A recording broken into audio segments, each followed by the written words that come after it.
In my last video, I spoke about how you can step into self-love by simply looking within. I explained what self-love means, and I used the analogy of a house to explain how I see it.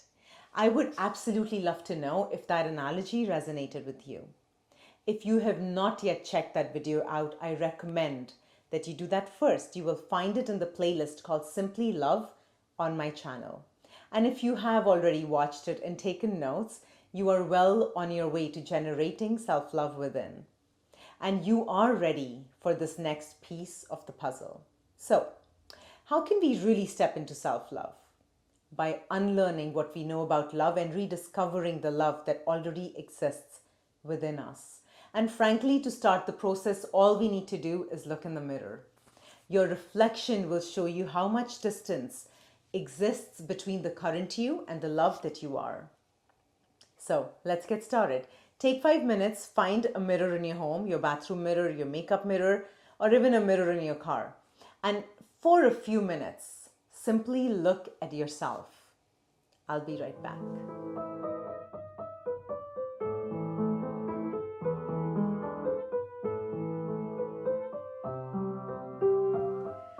So what did you notice as you looked at yourself in the mirror? Get a piece of paper and pencil and jot down the emotions that showed up for you. The anger perhaps, the love, the disgust, the joy. How did you see yourself? Did you think you were beautiful or ugly? Did you notice the sparkle? Or did you notice wrinkles? Did you see hope for the future? Or did you pick up on some hopelessness? Did you observe your smile? Who does that smile look like? Did you notice your eyes? Were they sunken? Did you manage to see someone else in your face? Do you stand or sit like someone you know? Most of all, did you observe the courage in your face as you looked in the mirror? You might ask, what's the significance of this mirror exercise? Well, unless we can confront ourselves, really look at ourselves, it is impossible to not only accept who we have become, but also it's difficult to create any real everlasting change. If you are not happy with the way your life is turning out, this mirror of yours has the power to propel you towards a brand new life. When you are looking in the mirror, you are in essence showing up for yourself, and that takes courage. A while back, I created a video titled Show Up for Yourself to Change Your Life. I recommend that you also watch that video after this one. Wouldn't it be nice if we were taught to create change in our lives through self-love instead of self-hate? The reason most families do not teach the practice of self-love is because most families do not see their own potential. Self-love can only be taught in families where broken hearts are mended carefully and injured souls are given time to heal and put together again. Do you remember Humpty Dumpty?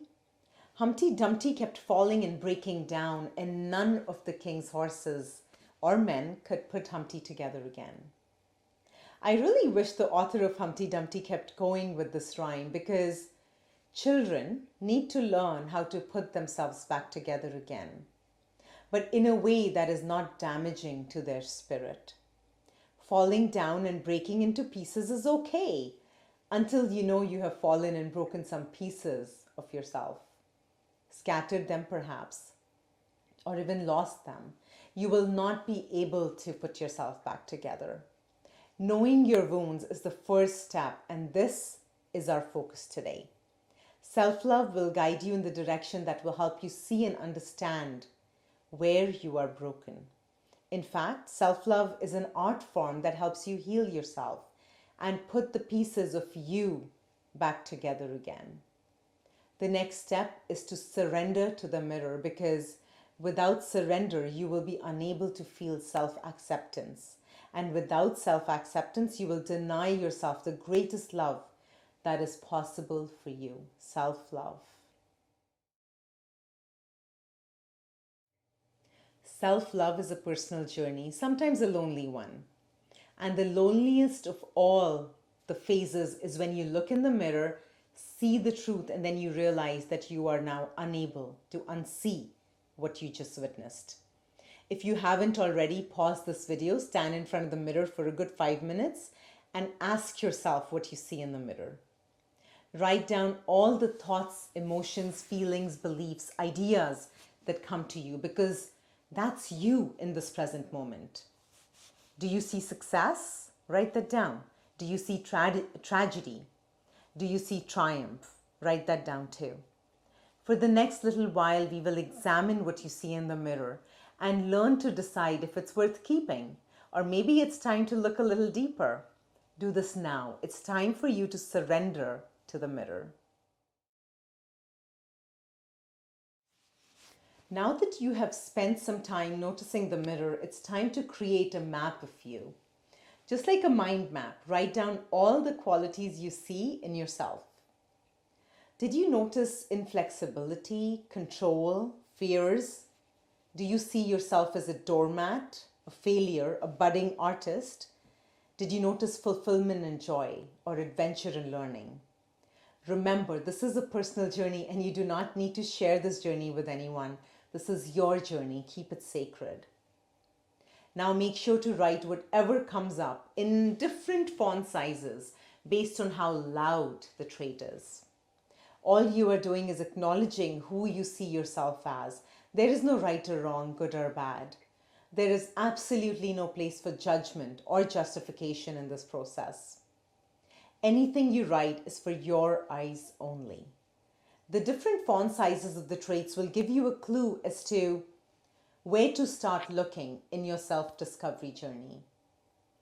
All these traits you have written down are like leads in a case.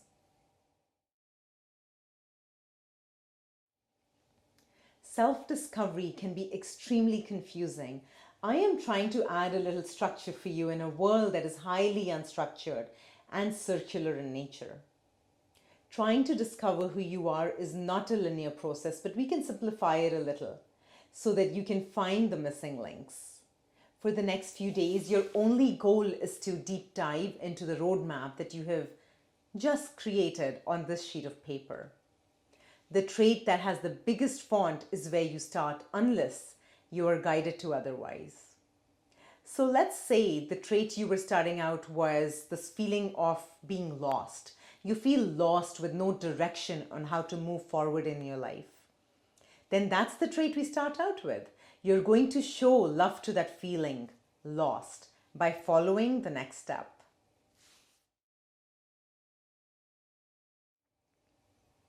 In your journal, answer the following questions. When I feel lost, what do I instinctively do? When I feel lost, what do I instinctively say? And when I feel lost, what do I instinctively think? Answering these questions will help you understand why your life is the way it is. The goal is to become conscious of what you are attracting in your life and bring to light the core pattern that is playing out today in your life. I would suggest you watch my video in which I discuss how you can understand patterns that are creating your reality. This is all that self-love is, being open to examining your life without judgment.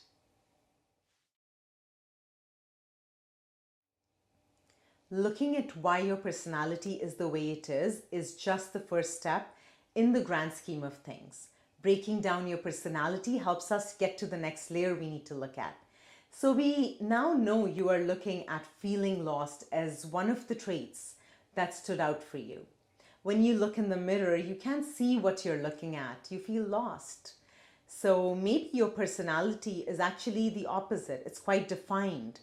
Because to make up for the loss that you feel within, you have to create and materialize in a very defined manner. So you might have a very solid identity, strong beliefs about certain situations.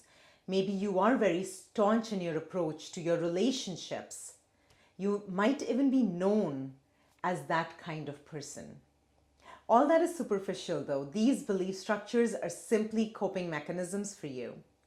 Once we understand the personality, we can dig deeper into what beliefs those personality traits stem from. So if you are an avid reader, you might be one because you need to know it all. Perhaps be the one that people come to advice for, or be the smartest one in the room. So the personality of an avid reader might actually be a cover up for you to hide how you really feel on the inside. But why would you need to hide? The simple answer to that question is to avoid judgment. We generally hide what we lack or where we feel incomplete so we can protect ourselves. It's a survival mechanism.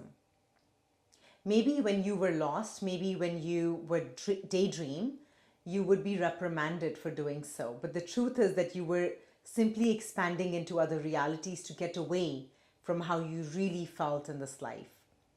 Judgment hardens the personality, and to detach from a personality, you need to detach from judgment towards that personality first. That includes the emotions that are keeping you stuck to your identity. In the next video, I will speak more about judgment and how you can use judgment to disintegrate your personality, to reveal a version that is closer to who you really are. To know when I post the next video in the series, simply subscribe to my channel and hit that notification icon. I would absolutely love to know what you think of the Simply Love series so far and what questions you might have about love and relationships. Much love to you. Bye.